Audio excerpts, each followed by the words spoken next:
On the 31st of March 2014, Trial Chamber 5B of the International Criminal Court adjourned the commencement date of the trial in the case against Uhuru Kenyatta to the 7th of October 2014. The purpose of the adjournment is to provide the government of Kenya with a further time-limited opportunity to provide to the prosecution access to certain records, which the prosecution has previously requested on the basis that they are relevant to a central allegation to the case.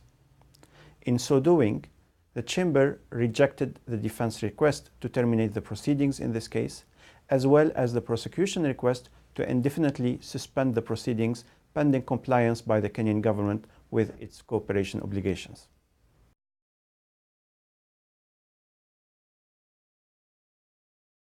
Either party may submit a request to Trial Chamber 5B seeking leave to appeal the decision of the 31st of March 2014. If such request is submitted, the judges will make a decision on the authorization to appeal in due course.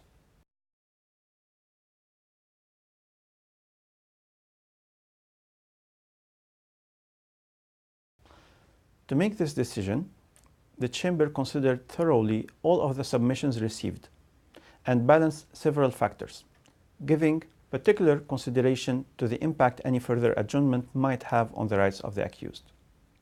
The Chamber found that there were a number of factors which, in ordinary circumstances, would lead to the conclusion that no further adjournment should be granted at this stage.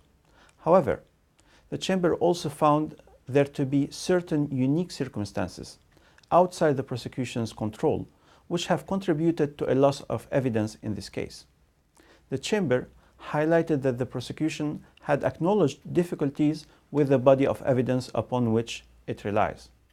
The Chamber considered that these difficulties are clearly the result of multiple interacting factors, which include the difficulties faced by the prosecution in securing the cooperation of the Kenyan government, which prevented access to the financial records of the accused, as well as unprecedented security concerns relating to victims and to witnesses.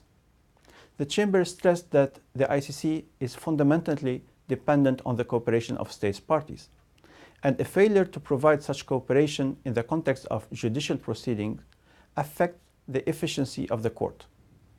Bearing in mind the crucial importance of states parties' cooperation, the Chamber considered it appropriate to take all reasonable measures to facilitate such cooperation in furtherance of the truth-seeking function of the court, and to ensure that there is an opportunity for the Kenyan government to comply with its obligations.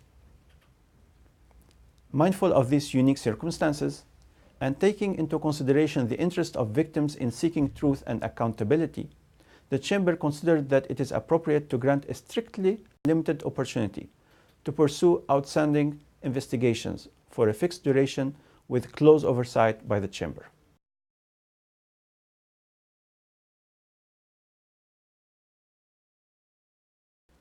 The Chamber deferred the making of any findings on Kenya's cooperation.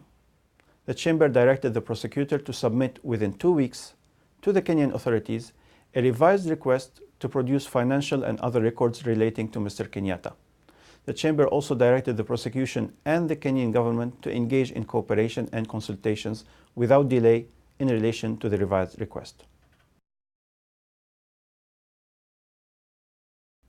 The Kenyan government is directed by the ICC Chamber to promptly review the prosecutor's request to produce records relating to Mr. Kenyatta and to notify the prosecution within 2 weeks of any problem which may impede or prevent its execution.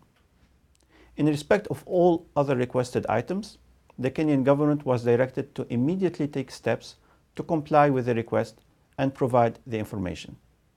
The judges stressed that in the event of genuine and irreconcilable differences between the prosecution and the Kenyan government, or any matter otherwise requiring resolution, the Chamber is to be promptly seized of the matter at issue.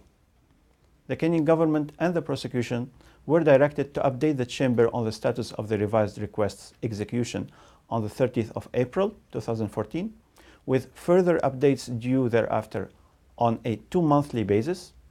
A status conference is also scheduled on the 9th of July 2014 in order for the prosecution and the Kenyan government to provide an update to the Chamber on the status of the execution of this request.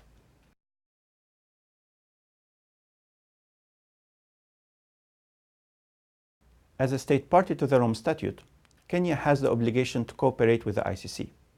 The Chamber deferred making a finding of non-cooperation at present to ensure that there is an opportunity for the Kenyan government to comply with its obligations. If the Chamber finds that there is non-compliance by the Kenyan authorities, it may refer the matter to the Assembly of State Parties to adopt any appropriate measure and for ultimate consideration.